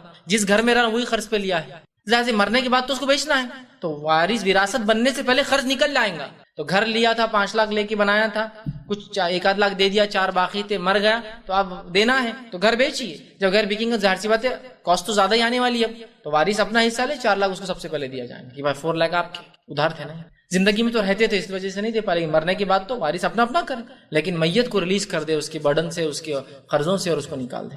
آپ صلی اللہ فرماتے ہیں، یہ جو ہے نسائی کی روایت ہے، اور ابو قتادہ رضی اللہ عنہ حدیث کے راوی فرماتے ہیں ایک انصاری کا جنازہ لایا گیا، آپ صلی اللہ علیہ وسلم نے نماز کے لیے آپ جنازے کی آئے، آپ نے فرمایا کہ کیا اس پہ کوئی قرض ہے؟ ہم نے کہا، تو آپ نے کہا کہ پھر اپنے ساتھی کی نماز تم پڑھ لو، میں نہیں پڑھوں گا اس کی نماز، تاکہ بتاؤں کہ اس پہ قرض تھا، قرض رکھنا اچھی بات نہیں۔ اب ہوا یوں کہ اس کے بعد ابو قتادہ رضی اللہ عنہ آگے بڑھ کر اللہ کے رسول اس کا قرض میری طرف میں دے دوں گا، تو کہا کہ اپنے وعدے کو پورا کروں گے آتا قتادہ؟ تو کہا پورا کروں گا، تو کہا پھر ٹھیک ہے، پھر آپ نے جنازے کی نماز پڑھائی۔ تو پتہ چلا میت کی طرف سے قرض دیا جا سکتا ہے، پہچان والا بھی دے سکتا ہے، وارث بھی دے سکتا ہے، اور غیر وارث، چونکہ ابو قتادہ اس کے وارث نہیں تھے، کر سکتے۔ غیر وارث بھی، کہ کوئی بولے کہ میری میت کی طرف 1,00,000 روپیہ باقی تھا، ہمارے پاس استطاعت نہیں ہے، کیا کوئی آگے بڑھ کر اپنے بھائی کو جو آزاد کرا دیں گے؟ چونکہ اس کی تو حساب معلق ہے، اس کا پیپرز کم ایک طرح سے دیکھا جائے تو اس کے کیس کو انٹرٹین نہیں کیا جائیں گے اللہ کے پاس، بہت بڑا ذریعہ ہے، کوئی آگے بڑھے اور کہا میں چکا دوں، کیونکہ ان کے واقعے میں نہیں ہے، ویسے ہی بیچارہ زندگی میں کنگال انسان تھا اور قرض لے رکھا تھا اپنی زندگی گزارنے کے لیے، فوراً چکا دیجیے، اس سے بڑا صدقہ تو آپ اپنے بھائی کے لیے کر ہی نہیں سکتے کہ اس کو آپ نے اس کے حساب و کتاب کو آپ نے جاری کر دیا اور اس کا فیصلہ کی طرف لے گئے، اس کو چکا دیں۔ تو ہو سکتا کوئی بھی اٹھ کر کہے میرے طرف اس کا خرچ، ابو قتادہ اٹھے گا میرے طرف اس کا خرچ، آپ نے کہا کیا دوں گے؟ دیکھیے تاکید کتنی ہے، چونکہ انسانوں کا معاملہ ہے نا، کہاں دوں گا، وفا کروں گے اپنے وعدے سے، کہاں وفا کروں گا، پورا کروں گا، ٹھیک ہے میں پڑھا دیتا ہوں، تو یہ بھی ملتا ہے۔ اسی طرح جو ہے مرنے والے پر اگر ہر حج فرض ہو یا مرنے والے نے حج کی نظر مانگی ہو اور پورا نہ کر سکا ہو تو اس کے وارث وہ حج اور عمرہ بھی کر سکتے ہیں۔ یہ وہ بدنی عبادت ہے جو ثابت ہے، روزے رکھنا، حج اور عمرہ کرنا، اس کے علاوہ کوئی بدنی عبادت، جیسا آپ بولیں گے پھر حج کر سکتے تو قرآن کیوں نہیں پڑھ سکتے؟ تو اس لیے کہ حج کا تذکرہ آیا ہے، قرآن کا تذکرہ نہیں ہے، حج کا اور عمرے کا تذکرہ آیا ہے، ذکر و اذکار کا تذکرہ نہیں، استغفار کا تذکرہ آیا ہے، لیکن ذکر و اذکار کا نہیں کہ لا الہ الا اللہ محمد رسول اللہ پڑھ کے 70,000 بار پارسل کر دیے، یا لا الہ الا انت سبحانک انی کنت من الظالمین یہ آیت پڑھ کر جو ہے 1,00,000 بار پارسل، یہ نہیں ہے نا ثابت، وہی تو میں کہہ رہا ہوں، ہم تو لکیر کے فقیر ہیں، ثابت ہے تو کچھ بھی مان لیں گے اور نہیں ہے تو کچھ بھی نہیں مانتے، پھر یہ بدنی عبادتیں ثابت ہے تو کرنا ہے، جو ثابت نہیں وہ نہیں کر سکتے نا، نہیں استغفار بھی تو آپ کریں گے اس سے، ہاں تو پھر ہم اگر 1,00,000 بار استغفار کر لے تو میرے بھائی 1,00,000 بار کی تعداد آپ کو کس نے فکس کر کے دی؟ مسئلہ یہاں شروع ہو جاتا ہے، تعداد کیوں فکس کرے؟ آپ کتنے بار بھی استغفار کیجیے، کتنے بار بھی دعا کیجیے، ٹھیک ہے۔ تو بہرحال یہ بدنی عبادت ہو سکتی ہے۔ اللہ علیہ وسلم نے اس تعلق سے میت کی طرف سے حج یا عمرہ کیا ہے تو اس کا ثواب اس کو ملتا ہے، اس تعلق سے حدیث اس طرح سے ہے، عبداللہ بن عباس رضی اللہ عنہ اس کی راوی ہی جو صحیح بخاری کی روایت ہے، اور ایک صحابی جو ہے وہ حضرت عبداللہ بن عباس رضی اللہ عنہ فرماتے ہیں کہ ایک شخص آیا اور قبیلے جو ہے بہینہ کی ایک عورت آئی اور نبی اکرم صلی اللہ علیہ وسلم خدمت میں آ کر پوچھا اور عرض کیا میری ماں نے حج کی نظر مانگی تھی لیکن اس حج کر نہیں سکی اور اس سے پہلے ہی وہ فوت ہو گئی، کیا میں اس کی طرف سے حج ادا کر دوں؟ نبی اکرم صلی اللہ علیہ وسلم فرمائے اور کہا ہاں اس کی طرف سے حج ادا کر دیں، یعنی اس کا ثواب اسے جو مل جائے گا، اور ہاں سنو اگر تمہارے والدہ پر قرض ہوتا تو کیا تم اسے ادا نہ کرتے؟ تو انہوں نے کہا ہاں بالکل میں ادا کرتی، تو بس پھر کہا یہ بھی قرض ہے اس کو بھی ادا کر دو۔ حج جو نظر مانگی تھی یہ ایک طرح کا قرض ہے کہ اللہ سے وہ کیا تھا کہ اللہ میں کروں گا، نہیں کر پائی تو لہٰذا تم کر دو، جیسا کہ تم قرض ادا کرتی ویسے اس نظر کو بھی ادا کر دو۔ تو پتہ چلا جائز منتیں پوری کی جا سکتی ہے، حج کیا جا سکتا ہے، عمرہ کیا جا سکتا ہے، استغفار کیا جا سکتا ہے، اور دعائیں کی جا سکتی ہے، اس کے جو کام کیا ہوا اس کو آگے بڑھایا جا سکتا ہے۔ یہ بہت ساری چیزیں تھی جو ہم کر سکتے ہوئے۔ اب آئیے غیر شرعی ایصال کیا ہے، جو میں نے کہا تھا ایصال ثواب کی حقیقت اور بدعتیں۔ اب بہت ساری چیزیں جو انہی سے نکالی لوگوں نے، ذکر استغفار کر سکتا ہے تو استغفار کی مجلس ہی بٹھا دیا آپ نے۔ استغفار کر سکتا ہے مطلب اٹھتے بیٹھتے آپ کیجئے، مجلس بٹھ کے 7 لوگ 11 لوگ 13 لوگ 23 لوگ 70 لوگوں کی مجلس بیٹھ رہی ہے، سب مل کے چیزیں جمع کر رہے ہیں، چیز جمع کر کے استغفر اللہ استغفر اللہ استغفر اللہ 70,000 بار پڑھ رہے ہیں، یہ ثابت نہیں۔ پھر آپ نے استغفار تو پہنچتا ہے نا افضل، یہ تو تحفہ ہے پہنچانے کا طریقہ کیا صحابہ کبھی جمع ہوئے چیزیں لے کے کہ چلو استغفار پڑھیں گے، اس کی مجلس جمائیں گے؟ مسئلہ یہ ہے جو چیز جیسی بتائے گی ویسے کرنا ہے ہمیں۔ تو انڈیویجول کیجیے، آپ 70,000 بار کیوں کرتے ہیں؟ آپ 70 لاکھ بار کیجیے نا، آپ کا مسئلہ ہے، مجلس سے نہیں۔ تو دیکھیے چیز ثابت ہوتی ہے لیکن ہم کیا کرتے ہیں اس پہ کچھ تو بھی نیا بنا دیتے ہیں، اور یہ ایک نئی بدعت کی ایجاد ہوتی ہے۔ چیز ثابت ہے لیکن اسے منمانی کرتے ہیں۔ تو آئیے آج جو ہم لوگ منمانیاں کر رہے ہیں، جو بدعتیں اس میں کرتے ہیں وہ کیا کیا مختصر رکھتا ہوں۔ میت کو ثواب پہنچانے کے لیے پہلے دن، تیسرے دن، 10ویں دن، 20ویں دن، 30ویں دن، 40ویں دن یا سال کو سال کھانا کرتے ہیں، کھانے کا اہتمام کرتے ہیں۔ خاص طور سے پہلے دن، تیسرے دن، 7ویں دن، 10ویں دن، 20ویں، 30ویں، 40ویں دن خاص صدقات کا اہتمام کرتے ہیں، یہ تمام بدعت ہے۔ کبھی بھی صدقہ دیجیے، پہلے دن کیوں، زندگی بھر دیتے رہیے، خاص مت کیجیے۔ بولنے کا مطلب یہ خاص نہیں، صدقہ دینا ثابت ہے نا، اب آپ خاص دے رہے نہیں، جمعرات کو خالی جمعے کو صدقہ، کبھی بھی اتوار ہو سکتا ہے، پیر ہو سکتا ہے، جمعہ ہو سکتا ہے، جمعرات ہو سکتا ہے، رات ہو سکتا ہے، دن ہو سکتا ہے، کبھی بھی ہو سکتا ہے۔ کچھ لوگ صدقہ اٹھا کے رہتے نہیں، اپن حج کو جائیں گے تو وہاں صدقہ دیں گے، ارے اس سے پہلے تو مر گیا تو کون دیں گا اس کا صدقہ؟ نہیں، حج کے لیے اٹھا کے رکھا اور کیوں، کیا حرمین کے فقیروں کی کوئی اسپیشل فضیلت ہے کہ وہ فقیروں کو دے تو اسپیشل فائدہ ہوتا؟ اور پھر وہاں فقیروں کو دیکھ کے بولتا ہے خامخواہ لال انڈیا اچھا ہے کہ تو اس میں بہت سے فقیر تو کار میں آتے جاتے ہیں واپس جائیں گے، آپ اندازہ لگائیے۔ تو اٹھا کے رکھ رہے، میں اس لیے کہہ رہا ہوں صدقہ کر سکتے ہیں، خاص مت کیجئے یہاں کے فقیروں کو، اس درگاہ کے فقیروں کو، اس جگہ کو، وہاں کو، یہاں کو، یہ درست نہیں۔ کہیں بھی خاص دن طے کر کے پہلے دن تیسرے دن نہیں کر سکتے، تو یہ تمام ایصال کے طریقے بدعت ہے۔ اسی طرح جو ہے قل کی مجلس کرنا، اللہ صمد کی مجلس کرنا، یہ بھی طریقہ سنت ثابت نہیں، یہ بدعت میں آئے گا، اس کا کوئی ثواب میت کو نہیں۔ قل کی مجلس، قل اللہ احد، قل کی مجلس بولتے صرف اتنا پڑھتے ہیں، قل اللہ احد، قل اللہ احد، قل اللہ احد، اللہ صمد کی مجلس، اللہ صمد، اللہ صمد، اللہ صمد کی مجلس رہتی ہے، 1.25 لاکھ بار چیزیں پڑھتے ہیں، عورتیں جمع ہوتی ہیں اور بچوں کو جمع کرتے ہیں، محلے والوں کو جمع کرتے ہیں، مسجد میں ہوتا ہے اور اس کے لیے اسپیشل مقدس چیزیں ہوتے ہیں وہاں، حالانکہ پتہ نہیں کس کس نے چوس کے تھوکا ہوا ہے وہ چیزیں، اس میں کیا ہوتے ہو، کبھی آپ کے جو ہے چیکو میں کیا ہوتے ہیں، کبھی آپ کے سیتافل میں کیا ہوتے ہیں، اور کبھی املی میں کیا ہوتے ہیں، ہاں بس تو یہ چلتے ہیں، اور علاقوں میں پتہ نہیں کیا کیا چیزوں کے طور پہ استعمال ہوتا ہے۔ ہاں اب تھوکے ہوئے اس کو آپ جمع کر رہے ہیں دھو دھا کے، اور اس پہ اور اتنے مقدس ہوتے ہیں کہ ان چیزوں کو بیماری میں کچھ لوگ پیس پیس کے کھاتے بھی، من دے گا تھو، اس سے کوئی شفا ثابت نہیں ہے۔ ایک تو شفا ثابت ہونا ایک الگ چیز ہے، اس پر کوئی چیز دم کی جائے جائز بھی ہے، نہ املی کے چیزوں سے کوئی شفا ثابت ہے، نہ آپ کے جو ہے ان بیجوں سے جو سیتافل کے کوئی شفا ثابت ہے کہ بھائی بیماریوں میں علاج ہوتا ہے، اس سے کسی بھی کڑوے ہوتے ہیں ایک تو اور کھا رہے ہیں، بلکہ چیزوں سے تو ہم پتہ ہے پیٹ میں بیماریاں ہوتی بہت ساری ان چیزوں سے، اور لوگ ان کو گنتے ہیں مقدس ہے، ان چیزوں کو پھر جلایا جاتا ہے، بھونا جاتا ہے، پان میں ڈال کے کھا رہے، بیماری کے لیے کھا رہے، کچھ ہوا تو اس کو دفنا رہے، پتہ نہیں کیا کر رہے، اس سے آنے والے جھاڑ کو مقدس سمجھ رہے، پتہ نہیں 70 لاکھ بار 70,000 پڑا ہوا بولے چیزیں، اس سے جھاڑیں گے تو اس کے پھل بڑے افضل رہیں گے، اور کیا مطلب بدعتیں جب شروع ہوتی شیطان پھر دیکھیے اللہ کی توحید سے نکال کر پھر شرک پہ لگاتا ہے۔ اسی طرح جو ہے میت کو ثواب پہنچانے کے لیے ہر جمعرات کو کھانا دینا، یہاں پر بہت خاص ہوتا ہے، جمعرات کی رات کھانا دیتے ہیں کہ شام میں چلو وہ کھانا ان کو دو۔ دیکھیے میت کی طرف سے کھانا دن رات، صبح شام، ناشتہ دوپہر کا، رات کا، کچھ بھی کیا جا سکتا ہے، خاص طور سے جمعرات کی رات دینا سنت نہیں ہے، اور اس لیے بولے جمعرات کو دینا کہ جمعرات کے دن مردوں کو ریلیز کیا جاتا ہے مغرب کے ٹائم پہ، پھر وہ مردے سب جمع ہوتے ہیں، اور جب ہم صدقہ کرتے ہیں کھانا تو وہ صدقہ نہیں، وہ ان کو پہنچ جاتا ہے نا۔ اور دلیل تو بہت بہترین ہے، یہ ہمارے حاتم تائی ہے، ایک دن حاتم تائی نکل جاتے ہیں، جمعرات کی رات ہوتی ہے، ایک قبرستان میں پہنچتے تو سارے مردوں کو آسمان سے کھانا اترتا رہتا ہے۔ حاتم تائی پکچر سب نے دیکھی ہوں گی، سب مردے کھاتے، ایک مردے کو کھانا نہیں آتا، حاتم تائی چلے جاتے ہیں، علم غیب بھی ہوتا ہے، ان کو پوچھتے ہوئے تم کو کھانا کیوں نہیں آیا، تو بولے میرے وارثوں نے کھانا نہیں بھیجا۔ تو جمعرات کے دیکھو کتنا افضل ہے، عورتیں بالکل پلو ولو ڈال کے حاتم تائی دیکھتی نا، وہ ڈھونڈتے رہتا کہ آگے 7 سوالات کے جواب، تو دیکھو حاتم تائی میں بولے مردوں کو کھانا ملتا ہے، اپنی میت کو پہنچا دینا، تو ابا بھوکے بیٹھے ہوئے ہوں گے، سوچنا بھی شروع کر دیتا ابا برے حال میں بھوکے، سب لوگ کھا رہے، وہ اپنے پڑوسی کا مردہ کھا رہا ہوں گا، یہ مردہ کھا رہا ہوں گا، اور ابا بھوکے ہیں، تو فوراً یہ ایصال کرنے کے چکر میں لگے، پارسل کر رہے ہیں ان کو دھڑا دھڑ۔ کوئی جمعرات کے دن خاص کبھی بھی دیجیے، جمعرات، جمعہ، ہفتہ، اتوار، صبح شام دن رات خاص مت کیجیے بولنے کا مقصد، چونکہ حدیث میں کھانا صدقے کا، تو کھانا بھی صدقہ ہے، لیکن خاص آپ کیوں کر رہے ہیں اس کو؟ بدعت یہاں ہو جاتی ہے۔ کسی عمل کو جس کو شریعت نے عام رکھا آپ خاص مت کیجیے۔ اسی طرح جو ہے سال پورا ہونے پر کھانا تقسیم کرنا، سال پورا ہوتا ہے دعوت دی جاتی ہے کہ آئیے آج ہمارے فلاں مرے تھے اور کھانا دیا جاتا ہے۔ وہ کھانے کا اور عام کھانے کا فرق یہ ہے کہ عام کھانے میں لمبی روٹی رہتی اور میت کھانے کی روٹیاں گول رہتی۔ عام کھانے میں آٹا زیادہ ہوتا ہے، اس کے اندر روا اور میدا زیادہ ہوتا ہے، آٹا کم ہوتا ہے نا، اسپیشل روٹی رہتی ہے، تو بولے یہ میت کی روٹی ہے، چھوٹے چھوٹے سائز میں رہتی ہے۔ اور رسم کی روٹی بھی گول رہتی ہے ویسے ہمارے پاس، لیکن تھوڑی بڑی رہتی ہے، میت کی تھوڑی چھوٹی رہتی ہے۔ اس سے روٹیوں سے ہی فرق کر سکتے ہیں آپ دعوت کیا ہے۔ بہرحال اسی طرح مرنے والے کو اپنے یوم وفات پر کھانا کھلانے یا قرآن خوانی کرنے کی خود وصیت کرنا یا میت کے وارثوں نے کرنا، دونوں غلط ہے۔ یا تو میت بھی کوئی وصیت کرتی کہ میرے بعد 100 قرآن پڑھنا، اتنے لوگوں کو کھانا کھلانا فکس کر کے کہ جمعرات کو کھلاتے رہنا، یا پھر وارث کبھی کرتے ہیں، یہ دونوں بھی درست نہیں ہے۔ اسی طرح اجرت پر بلا کر لوگوں سے قرآن خوانی کرنا، ویسے قرآن خوانی کرنے کا ثواب میت کو نہیں ملتا، لیکن اجرت پہ بلاتے ہیں کہ 50 بچوں کو بھیج دو، 100 روپے کے حساب سے بچے آتے، 5000 ڈونیشن دو مدرسے کو، بچوں کو کھانا کھلانا اور لے جا کے چھوڑ دینا۔ تو گاڑی بھر کے بچے آتے ہیں، 5000 روپے ڈپازٹ کر کے لانا پڑتا ہے، کھانا کھلا کے لے جا کے چھوڑنا پڑتا ہے، یہ ثواب نہیں ملتا اور یہ میت کو ثواب پہنچانے کا جائز طریقہ نہیں۔ اسی طرح میت کو اپنی جائیداد سے قرآن خوانی کرنے کے لیے کوئی غیر مسنون عبادت کے لیے خاص پیسے نکالنے کا حکم دینا کہ بھائی یہ خرچ کرو۔ میت خود مرنے سے پہلے بول رہی تو وارث ایسی وصیت کو نہ مانے کہ بھائی اتنے قرآن کرا دینا۔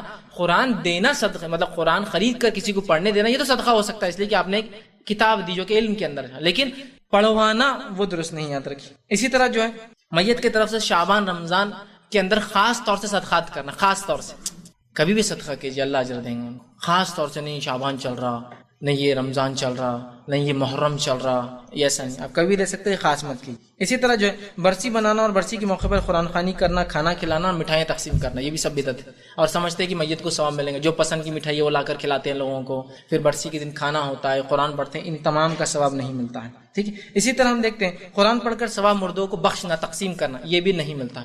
قرآن پڑھنا ایک ایسی بدنی عبادت ہے جو زندگی میں میت کو خود کرنا تھی۔ نماز پڑھنا ایک ایسی بدنی عبادت ہے جو میت کو زندگی میں خود کرنا تھی، اس کا نہیں پہنچتا۔ حج اور عمرے کے تعلق سے حدیث ہے، صدقات کے تعلق سے حدیث ہے، ذکر جو خاص ہے استغفار کرنا، کچھ ذکر جو ملتا وہ ہے، لیکن اس کے علاوہ حدیث ہے کیا؟ نہیں، تو نہیں کر سکتے ہم۔ دلیل ہے تو ہم کام کریں گے، نہیں تو نہیں کریں، تو اس کا ثواب ملتا ہے، لیکن قرآن پڑھ کے مردوں کو بخشنے کی کوئی دلیل کتاب و سنت سے ثابت نہیں ہے۔ اسی طرح بسم اللہ کا قرآن پڑھنا، میت کو ثواب پہنچانے کے لیے ہر آیت پہ ہاتھ رکھتے ہیں اور بولتے ہیں بسم اللہ الرحمن الرحیم، یا بسم اللہ بسم اللہ بسم اللہ بسم اللہ بسم اللہ، یا ہر لائن پہ بسم اللہ بسم اللہ بسم اللہ بسم اللہ بول کے ہاتھ پھیرتے ہیں اور اس کو بسم اللہ، کچھ لوگ سائڈ میں رکھتے ہیں، کچھ لوگ پورا پھیرتے ہیں، بسم اللہ کا قرآن بولتے، پورے قرآن کو بسم اللہ بسم اللہ بسم اللہ اور بولتے ہیں یہ میت کو بخش دیا گیا، اس کا ثواب میت کو نہیں ملتا، یہ بدعت ہے۔ اسی طرح آیت کریمہ کی مجلس کرنا، چیوں پر، موتیوں پر، منکوں پر آیت کریمہ لا الہ الا انت سبحانک انی کنت، ٹھیک، اور یہ پڑھنا، اور یہ بہت سی بار تو میت جب تک نہیں اٹھتی جب تک کہ بولے ایک توشہ تو ایک پارسل تو کرنا ہی ضروری ہے۔ ایک جگہ ایک میت کو 5 گھنٹے رکایا گیا، میں تھا اس میت میں، چھوٹے تھے ہم لوگ، دیکھ رہے تھے کیا ہو رہا، تو نہیں بولا یہ مجلس ختم نہیں ہوئی، کیا کی مجلس؟ تو آیت کریمہ کی، میت کے دفنانے سے پہلے آیت کریمہ ایک پارسل ہو جانا اس کو بولے، اس کے لیے عورتیں بیٹھ گئی، اور یقین جانے اب ظہر سے مغرب تک بیٹھے ہو اور ایک بھی نماز نہیں پڑھے، کہ تو کیا کر رہے تھے؟ وہ مردے کو ایصال کر رہے تھے نا۔ اب ان کے ایصال کو کون آئے گا جو اتنی نمازیں چھوڑ دی، اگر مر جائے تب تو نہیں ایصال۔ میں نے شروع میں کہا نا، اس لیے کہ مردے کو ثواب پہنچانے کی اتنی انٹینسٹی کہ زندہ رہنے کے لیے جو چیز چاہیے اس کی بازو فقیر بھوکا ہے اس کو کھلانے کی اتنی فکر نہیں، جتنا مر گیا انسان تو اس کے نام سے کچھ وہ کرنے کا اور خود کھانے کی اتنی فکر، کھلانے کی نہیں، عجیب ایک مزاج۔ یا وہ زندہ تھا تو اس کو کھلانے کی اتنی تڑپ نہیں تھی جتنا اس کے نام سے کھانے کی تڑپ ہے ہمارے پاس۔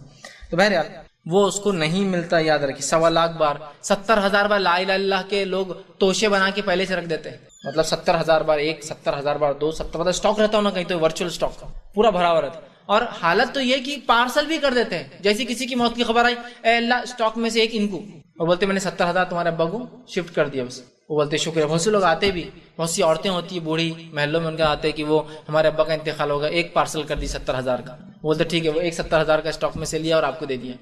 مطلب یہ رکھتے کیسا ورچوئل اٹھا کے اسٹاک میں پورا ہی 70,000 کے سلاٹس کہ ایک نکالتے اور دے دیتے، اور پھر وہ بولتا ہے شکریہ جزاک اللہ۔ پھر وہ ساڑی لاتے ان کے لیے، مصری، کاجو، بادام، کھجور، ایک مخصوص تعداد میں ایک شین میں رکھ کے لال کپڑا ڈھک کے کہ آپ نے 70,000 کا توشہ دیا تو ہمارے طرف سے، اور پھر وہ عورت کو زندگی بھر اپنا ولی یا اپنا ذمہ دار مانتے وہ لوگ پورے، کہ نہیں وہ عورت یا وہ آدمی انہوں نے 70,000 ہمارے میت۔ پھر اگلی بار کے لیے انہوں ان کے خاندان کے لیے تیار کر کے بولتے میں نے دیکھو 5-6 اور اسٹاک تیار کر کے رکھا، کوئی بھی ہو جائے تمہارے پاس تو آ جانا، مطلب ایک طرح سے وہ بدعا دے رہا کہ تم مرو، اسٹاک تیار ہے، اور بالکل احترام سے جاتے نہیں، انہوں نے ہمارے لیے پورے سال تیار کر کے رکھے، کو مر گیا تو بیٹے ہماری مغفرت انہوں نے پہلے ویسا حل کر دیا آپ نے کہ بس مرو اور ادھر سے ایک سال مرو اور ادھر سے ایک پارسل دے رہا ہے۔ 70,000 بار کا لا الہ الا اللہ، 1.25 لاکھ بار کا جو ہے آیت کریمہ اور مختلف بہرحال چیزیں ہوتی پڑھتے، اس کا کوئی وجود اور اس کے کوئی وہ نہیں ہے۔ اسی طرح جو ہے جو بہت سے لوگ جو ہے جمعہ کے دن قبر کی زیارت کرنا اور یہ سوچنا کہ اس سے ان کا اکیلا پن دور ہوتا ہے، ان کو ثواب ملتا ہے، اور پھر قبر پر جا کر جو ہے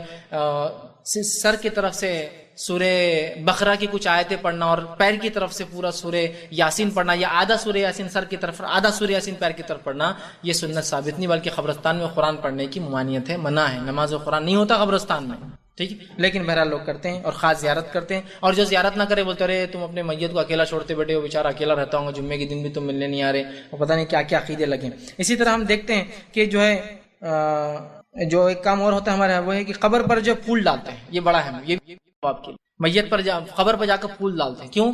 تو اس سے بولے اس کو عذاب کم ہوگا، عذاب کم ہوگا مطلب گناہ میں تخفیف ہوں گی، ہے نا، ایک طرح سے ایصال ہے، یہ بھی ثواب۔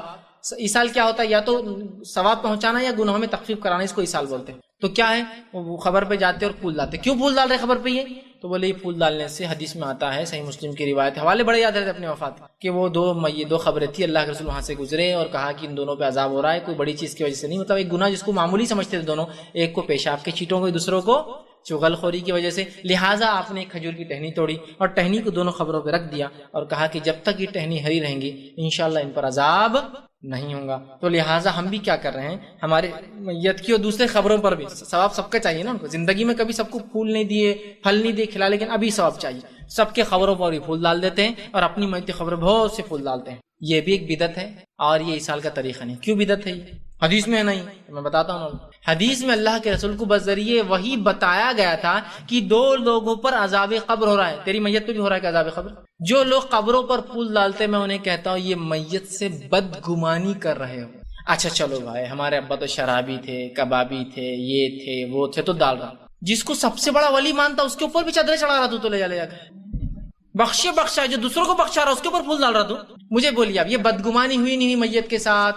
آپ کی دلیل کیوں؟ آپ نے خود بولتے نا کہ رسول اللہ نے خبر پہ ڈالا تھا، تو میرا آپ سے سوال ہے خبر پہ رسول اللہ نے ڈالا تھا تو کیوں ڈالا تھا؟ عذاب ہو رہا تھا، تم کیوں ڈال رہے ہو؟ جس کو تم ولی بولتے ہو، جس کو تم بولتے ہو کہ یہ تو ہم کو بخشائیں گے، مغفرت کرائیں گے، ہاتھ پکڑ کے لے جائیں گے، اب اس کی مغفرت کے لیے تم جھاڑ لا کے ڈال دے رہے ہو اس کے اوپر۔ اچھا حدیث میں کیا الفاظ ہے؟ کھجور کی ٹہنی رکھی تھی، پھول تو نہیں ڈالا تھا نا کھجور کا، تو حدیث کے مطابق ہم نے بھی کھجور کی ٹہنی توڑ کے لانا اور رکھنا، پھول کیوں رکھنا؟ اسی طرح خبروں پر پھول لگانا اس نہیں، جھاڑ لگانا اس نیت سے جب تک جھاڑ رہیں گا عذاب نہیں ہوگا، تو حدیث میں الفاظ نے بولے جب تک یہ ٹہنی ہری رہیں گی تو انشاءاللہ، یقینی بات نہیں تھی انشاءاللہ ان پر عذاب نہیں ہوگا، تو ہم تو جھاڑی لگا دے رہے بولے پرماننٹ عذاب ہوں گے نہیں اب تک جھاڑ رہیں گے۔ کیا قیاس ہے اور کیا عقلی دلیل ہے بھائی؟ ایسا قیاس دوسرے مسائل میں نہیں چلتا، یہاں بڑا چلتا میت کے ساتھ۔ میں نے کہا نا میت کوئی مر جائے تو وہاں مفتیان کا ڈھیر رہتا ہوں، آپ منہ کھولنے سے پہلے ایک فتوا دو غلط ہے تو آپ کو سن لینا پڑتا ہے بھائی غلط ہے چلو، چونکہ وہ ایسا لڑنے کو آئیں گا جیسا اس کے باپ کی خبر بن رہی ہے اور اس میں کچھ غلطی ہو رہی ہے، اتنا اس معاملے میں برداشت نہیں کرتا میں، ہاں مسلمان کا معاملہ ہے، لیکن دیگر نماز کے مسائل میں سے کچھ پڑھتا ہی تو اب کیا معلوم رہیں گے اس کو مسائل نماز کی کیا ہے حالت، تو یہ تو بہرحال تو خبر پہ پھول ڈالنا کہ اس کو ثواب ملتا ہے یہ بدعت ہے، اس لیے کہ آپ نے ایک گناہگار کی ڈالی تھی اور مجھے اور آپ کو نہیں پتا اللہ اس کے ساتھ کیا کر رہا ہے، تو لہٰذا مردے کے ساتھ بدگمانی رکھنا شریعتاً جائز نہیں، ہم کو ہر کسی سے اچھا گمان رکھنا، آپ اچھے سب اچھے، جب تک کہ آپ کی برائی سامنے نہ آئے، تو لہٰذا وہ بھی اچھا ہے، ہو سکتا ہے موت کے وقت توبہ کر لی رب سے، تو کیوں بدگمانی کرتے ہو، ہے نا؟ اور وہ غائب سے وہی کے ذریعے آپ کو بتایا جاتا، مجھے کہاں وہی آتی ہے جو مجھے پتا چلے سچ کیا ہو رہا ہے، لہٰذا یہ بھی غلط ہے۔ اسی طرح جو ہے میت پر جو ہے زیارت کو گئے تو پیسے رکھنا، یہ بھی ایک عجیب بات ہے، اس سے بولے میت کی مغفرت ہوتی ہے۔ بہت سے لوگ مردے کو دیکھنے جاتے ہیں، ابھی وہ تدفین نہیں ہوئی، اس کی لاش پڑی ہے اور لاش پر پیسے رکھتے ہیں، جیسا وہ رکھتے ہیں نا دلہن کے ہاتھ میں لڑکی دیکھنے گئے تو فلاں، تو میت پہ بھی پیسے رکھ کے جاتے، اور وہ جو میت والے رہتے وہ اس کو اٹھا کے بازو کر دیتے صدقہ بول کے اس کے نام سے، میت پر کیش رکھتے ہیں۔ اسی طرح میت کے سینے پر لا الہ الا اللہ محمد رسول اللہ لکھتے، کیسے؟ سرمے سے۔ اس طرح میت کے پیشانی پر لکھتے لا الہ الا اللہ محمد رسول اللہ سرمے سے، اس کا کوئی ثواب نہیں۔ اسی طرح میت کو تدفین کرتے وقت عہد نامہ، اس کے علاوہ قرآن، اس کے علاوہ مختلف کتابیں، اس کے علاوہ مختلف لیٹرز، یہ ولی کا لیٹر، وہ پیر کا لیٹر، ان کا لیٹر کہ یہ دو وہ دو بول کے پورا اس میں ریٹرن، یہ سب چیزیں جائز نہیں، اس کا کوئی میت کو ثواب نہیں ملتا یا گناہ میں تخفیف، چونکہ ایصال اسی کو کہتے ہیں، تو ثواب میں بڑھوتری یا گناہ میں تخفیف یہ نہیں ہوتا۔ اسی طرح جو ہے ہم دیکھتے ہیں جو ہے کہ ثواب کی نیت سے جو ہے عہد نامہ، قرآن رکھنا یا سینے پر کوئی چیز لکھنا، سر پر کوئی چیز لکھنا، یہ تمام چیزیں درست نہیں ہیں اور غلط ہیں۔ تو یہ چند باتیں تھی جو ہمارے سماج میں ثواب کی نیت سے لوگ کرتے ہیں جو صحیح نہیں ہیں، اور وہ چند باتیں تھی ابتدا میں جو ایصال پہنچتا ہے تو کوشش کرے جو ایصال پہنچتا ہے اس کو پہنچائے، اور یہ باقی بدعتی ایصالوں سے، من گھڑت ایصالوں سے، بے بنیاد اور بے دلیل ایصالوں سے اپنے آپ کو بچائے۔ اب ایک آخری بات کی بات ختم کروں گا، بہت سے لوگ نہیں کر لیے تو کیا ہوا، یہ سب سے بڑا بم رہتا ہے، کر لیے تو کیا ہوا، نہیں حدیث میں نہیں نماز نہیں ملتی لیکن کر لیے تو کیا ہوا، نہیں قرآن میں نہیں ہے فلاں ہے لیکن پڑھ لیے تو کیا ہوا۔ اب بہت مشکل ہو جاتی ہے۔ دیکھیے شریعت جو ہے اس کی ایک حکمت ہے، انسانی ذہن سوچ سمجھ کے اعتبار سے شریعت نے ہم کو کیا کیا، اتنا ہی دیا جتنا ہم یاد رکھ سکتے آسانی سے۔ شریعت کا اصول یہ ہے کہ کچھ چیزوں کا کرنا بتا دیا اور کچھ چیزوں جس سے بچنا ہے اس کو بتا دیا تاکہ باقی چیزیں آپ سمجھیں۔ جیسے مثال وضو کن چیزوں سے نہیں ٹوٹتا وہ بتانا زیادہ بہتر ہے یا کن چیزوں سے ٹوٹتا وہ بتانا زیادہ بہتر ہے؟ کہ تو کن چیزوں سے نہیں ٹوٹتا کی فہرست بنائیں گے تو کروڑوں چیزیں جن سے نہیں ٹوٹتا ہو، لیکن کن سے ٹوٹتا بتانا بہت آسان ہے، 5-6 چیزیں ان سے ٹوٹ جاتا، ختم ہو گیا نا، مطلب باقی چیزوں سے نہیں ٹوٹتا، سمپل ہے۔ اب اگر میں یہ کہوں کہ سیب کھانے سے وضو نہیں ٹوٹتا ثابت کر کے بتاؤ تو کہاں سے بتاؤں گا میں؟ کہ تو کس سے ٹوٹتا وہ بتا سکتا ہوں، نہیں ٹوٹنے کی دلیل نہیں ملیں گی چونکہ شریعت نے اس کو چھوڑ دیا۔ تو اسی طرح ایصال کیسے ملتا ہے بتا دیا، کن سے نہیں ملتا چھوڑ دیا، چونکہ بہت لمبی فہرست بنیں گے نا، ان سے نہیں ملتا، اس سے نہیں ملتا، قرآن پڑھنے سے نہیں ملتا، نماز پڑھنے سے نہیں ملتا، یہ کرنے سے نہیں ملتا، کیا ملتا بتا دو تو باقی آپ سمجھ جائیں، شارٹ اینڈ سویٹ، آپ کو یاد بھی ہو جاتا آسانی سے۔ تو شریعت نے حکمت کے ساتھ جو ہوتا ہے بتا دیا۔ آپ تو بولیں گے کر لیے تو کیا ہوا، تو گویا آپ شریعت سے زیادہ حکیم ہے، اللہ کی ذات زیادہ حکیم ہے، آپ کو زیادہ معلوم ہے، اور صحابہ اور رسول اللہ صلی اللہ علیہ وسلم کو جو چیز نہیں معلوم ہے آپ کو وہ پتہ چل گئی، یہ ہوا۔ آپ کیا کریں جو بولیں کیا ہوا تو یہ ہوا، سمجھ رہا کہ آپ نے زائد کر دیا، تو کیا کرنا ہے بتا دیا گیا، باقی چیزوں سے آپ کو رکنا ہے یاد۔ تو لہٰذا یہ ہے ایصال کے طریقے، اور یہ جو چیزیں رائج تھی، جو میں نے رائج چیزوں کے بارے میں بتایا جو بدعتیں ہیں، یہ مختلف زمین زمانوں سے بدل سکتی ہے، یہ میں نے ہندوستان کے اور اپنے ماحول کے حساب سے رکھا، کہیں کچھ اور کہیں کچھ اور ہوتا ہوں گا، آپ سمجھ جائیے، اور کچھ بھی ہوتا ہوں گا تو سوال کرنے کی مجھ سے ضرورت ہی نہیں ہے، اس لیے کہ کیا ملتا ہے میں نے پورا رکھ دیا الحمدللہ، تقریباً میں نے کوشش کی کہ عنوان پورا رکھا، کچھ ایک آدھ بات چھوٹی ہوں گی تو انشاءاللہ آ جائیں گے، لیکن کیا ملتا ہے، ورنہ بہت سے لوگ ہوتے ہیں نا، ارے ہمارے پاس تو لوگ جو ہے چیوں کو پڑھ کر پانی میں ڈالتے ہیں، اب ضرورت ہی نہیں، اس میں تھا کہ چیوں کو پڑھ کے پانی ڈالنا سنت ثابت ہے، آپ سمجھ جائیے بدعت میں، کیونکہ یہ سنت ہے ہی نہیں، ٹھیک ہے، تو لہٰذا سمجھنے کی ضرورت ہے۔ تو لہٰذا کیا ہوا تو آپ نے ایک بدعت ایجاد کی اور یہ بتایا کہ اللہ کے رسول اور صحابہ کو جو چیز نہیں معلوم ہے ہم کو پتہ چلی۔